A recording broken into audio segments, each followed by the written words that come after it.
you've lost access to your Spotify account and need to regain ownership, follow these steps to recover it quickly and efficiently. Step 1. Visit the Spotify login page. Go to the Spotify website or open the app and navigate to the login section. Enter your email address or username associated with your account. Step 2. Use the Forgot Password feature. Click on the Forgot Your Password link. This will prompt Spotify to send a password reset link to your registered email address.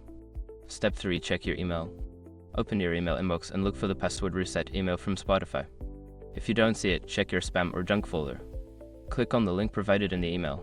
Step 4. Create a new password. Follow the link to the password reset page.